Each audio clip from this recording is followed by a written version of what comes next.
Hello, welcome to Adventures Among Ideas. So, recently I've been reading the Mrs. Piggle-Wiggle series of books to my son. I have a couple of them here. If you're not familiar with these books, they were written in the 1940s, 1950s by an author named Betty McDonald, Northwest author, where I am right now. The series centers around Mrs. Piggle-Wiggle, of course, who is a kind of magical woman, or a woman who has some magical substances, who used to be married to a pirate and lives in an upside-down house. She loves children, Mrs. Piggle-Wiggle loves children, and she uses magic to help their parents fix their children's bad behaviors. Things like not picking up their toys, not wanting to go to bed, tattling, having bad manners, that kind of thing. Aside from the humor, one of the interesting things for me in reading these books is that the magic doesn't just fix the bad behavior directly. It doesn't kind of automatically fix the bad behavior. The magic, which is usually in the form of a powder or a pill or a tonic or something like that, the magic sets up what in Skinnerian behaviorism is called a contingency of reinforcement. Or to put it another way, Mrs. Piggle-Wiggle uses magic to begin a process of what is called operant conditioning. Operant conditioning. So what am I talking about? Well, first, the term operant, this is a behavioral term. Operant is used to describe a behavior which is controlled by its consequences. So not by what comes before, but by what comes after. Skinner talks about a three-term contingency, and the three parts of this contingency are the setting, the response, and the consequence. So in other words, there's some situation to which an organism responds, then there's the response that happens, and then there are consequences to the response that make the response either more likely or less likely to happen in the future. The type of response, the type of the behavior that happens in the response to some situation is called an operant. So an operant is a type of response, a type of behavior basically. And the whole process of an operant becoming more or less likely to occur in the future is called operant conditioning. It's kind of a kind of learning, a type of learning maybe. So for example, there may be a situation in which you haven't eaten in a long time, and so you feel uncomfortable. The response to so then you eat some food is kind of the response, and then the consequence, you feel better. So you have the setting of food deprivation, the response of eating food, or looking for food and eating food, and then the consequence of feeling better. And so the consequences in this case are what is called reinforcing. So when the same setting occurs, the same situation occurs in the future, you're likely to emit the same response. You're likely to eat food again or emit a response belonging to that same operant class. So maybe eating could be one operant, looking for food could be an operant. And there's many, of course, any other kind of behavior that's learned or controlled by what happens when you do it is an operant. So now the consequences of a behavioral response can be reinforcing or punishing. They were reinforcing in the example I just gave of eating food. Eating food makes you feel better when you're hungry, so you do it again. But the consequences could also be punishing. So reinforcement makes something more likely to happen again. Punishment makes something less likely to happen again. And when a behavior is punished or not reinforced, to the point where it no longer occurs, so it gets less and less likely and then doesn't occur anymore. When that happens, we say it's been extinguished. So behaviors can become extinguished, where the person or the organism or whatever doesn't do them anymore. So there's two types of reinforcement, positive and negative, and there's two types of punishment, positive and negative. Mrs. Piggle-Wiggle uses all of these. Most commonly in the stories, what Mrs. Piggle-Wiggle does, is she uses magic to make the child's behavior become more extreme so that instead of being reinforcing, the behavior becomes punishing. The consequences of their behavior become punishing because the cost of it or whatever becomes so excessive. And then because of this, the child changes her behavior of her own accord, right? Because it's become so punishing that the child then changes their behavior. So there's a combination actually of what we'll call positive punishment, and I'll explain more about that in a bit. But there's a combination of positive punishment where the child's behavior starts to actually hurt them, and negative reinforcement where the child acts in a different way in order to remove the harmful consequences. So an old antisocial behavior is extinguished and is replaced by a new, more socially acceptable behavior. But other techniques are used as well. So let's look at some examples from the Piggle-Wiggle books. We'll look at positive reinforcement first. In the first chapter of the first Mrs. Piggle-Wiggle book, Mrs. Piggle-Wiggle, just fun to say that name over and over, Mrs. Piggle-Wiggle meets a girl named Mary Lou. Mary Lou is running away from home because her mother always makes her do the dishes, and she hates doing dishes. So she finds dish doing to be a punishing rather than reinforcing activity. The consequences of doing dishes for her are punishing, not reinforcing. But Mrs. Piggle-Wiggle doesn't actually use magic in this episode, so it's kind of interesting for that because it's maybe a bit more realistic. So what Mrs. Piggle-Wiggle does is reframe the act of washing dishes by putting it into a narrative. So after Mary Lou and Mrs. Piggle-Wiggle have some tea and cookies together, of course they have to clean up. And so they pretend that they are beautiful princesses who have been captured by a wicked witch. And in order to be released, they have to finish cleaning the kitchen before the clock strikes. And if it's sparkly clean, if the kitchen is all nice and clean, the witch will have to release them. So they wash the dishes and clean the kitchen, and Mrs. Piggle-Wiggle pretends to be a witch who inspects the kitchen and reluctantly lets Mary Lou go free. So of course for Mary Lou, for a small kid, this is quite a lot of fun. And so in the evening after dinner, when she goes home and has dinner, she shocks her parents by washing dishes and cleaning up the kitchen without even being asked. Basically, so what's going on basically in this story, Mrs. Piggle-Wiggle uses narrative to positively reinforce a task that was previously punishing. So the normal consequences of washing dishes are not that interesting to a child, right? They don't really have the foresight or whatever to think about having clean dishes in the future. So it's not they don't quite understand why it's necessary, why they have to do it. So it tends to be a punishing activity, or it can be at least. But if you frame dishwashing in an exciting narrative or other chores, the actions then seem to have the reinforcing consequences of achieving some narrative goal, right? It's like you're achieving something, you're doing some goal, it's something exciting. In more common language, the actions then start to have meaning. So washing dishes or cleaning up becomes meaningful to her. So or in technical language, it becomes reinforcing, something she wants to do again.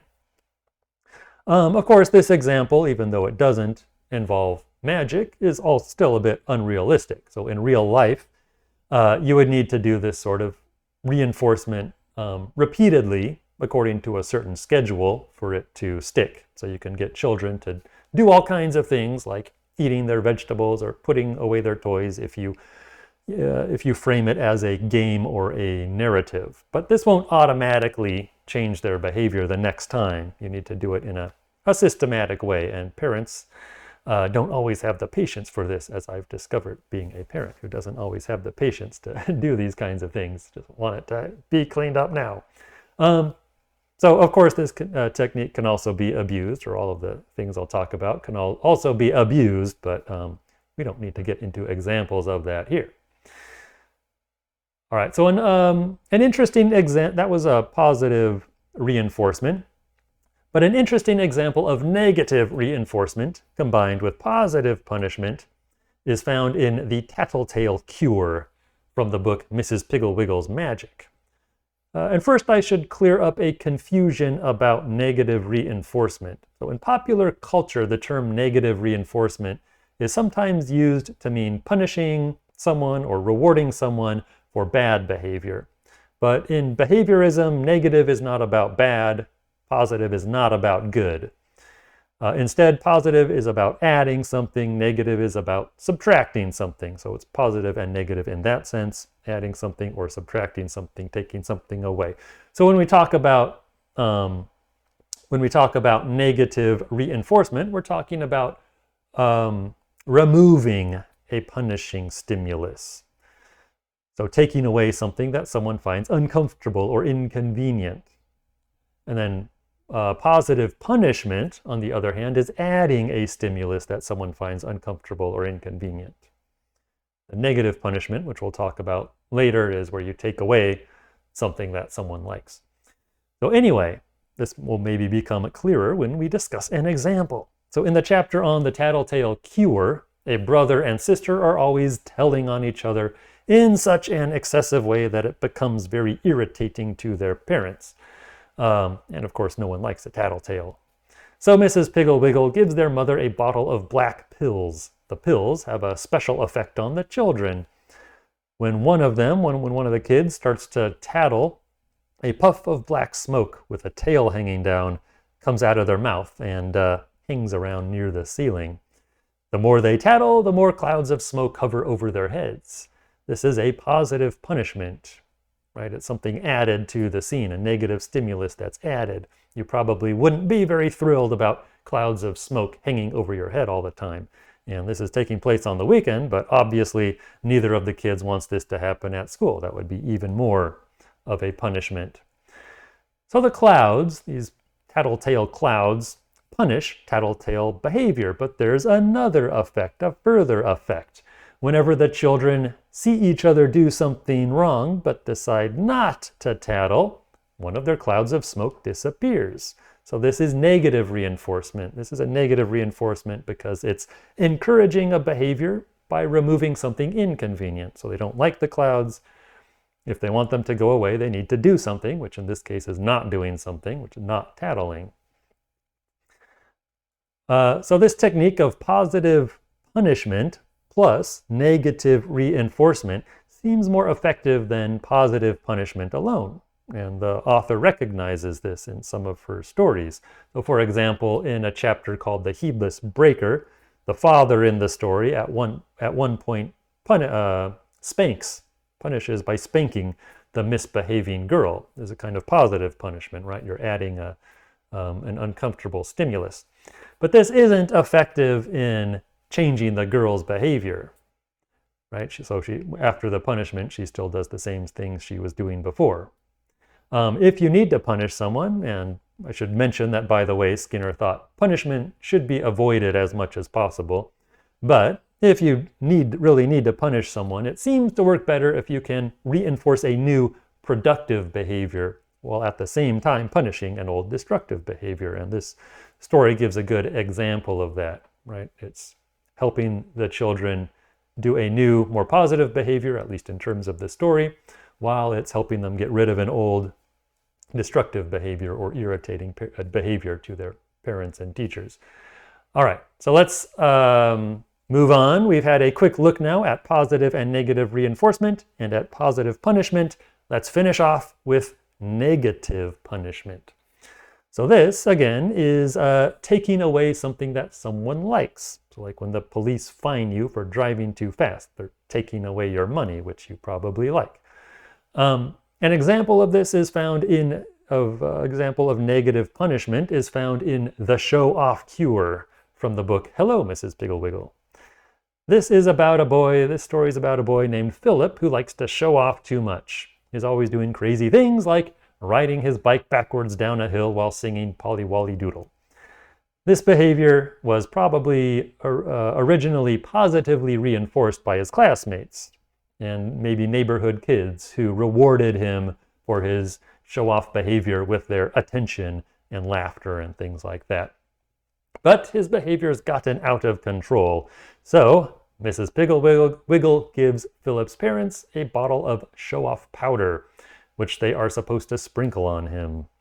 The effect of this magic powder is that when Philip starts to show off, he becomes invisible. He turns invisible. And since no one can see or hear what he's doing, they just go on with whatever they were doing before, and his show-off behavior doesn't get reinforced.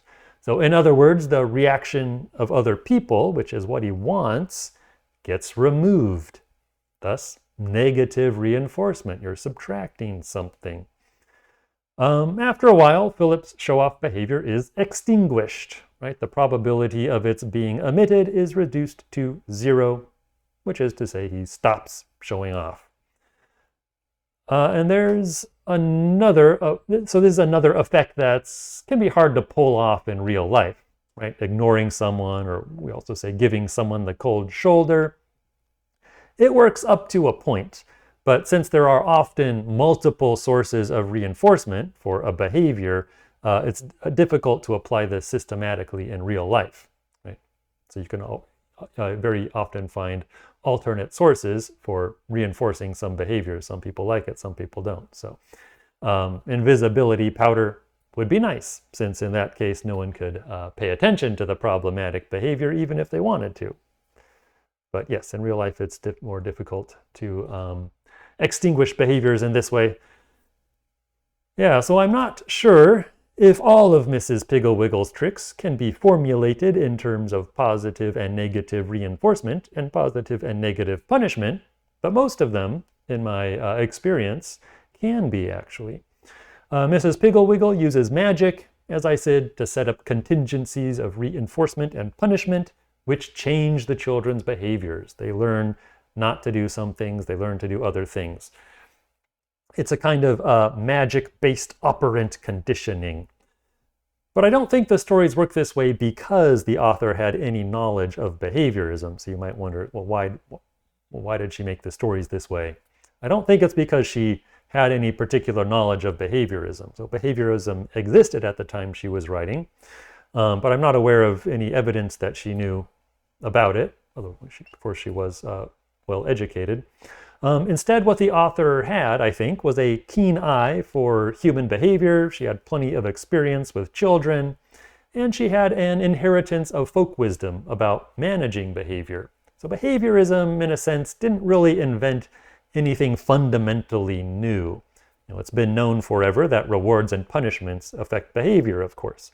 But what behaviorism did was take this folk wisdom and submit it to scientific and logical investigation. So now we have a better idea of how and why rewards and punishments work and how to make them work in a more predictable and maybe even a more humane way. But you can glimpse the basis, kind of the raw materials for this new way of understanding behavior in books like the Piggle-Wiggle series, which show in a fun way the basic techniques we have for dealing with behaviors we don't like. All right, well, that's all for today. Thanks for listening. Bye for now.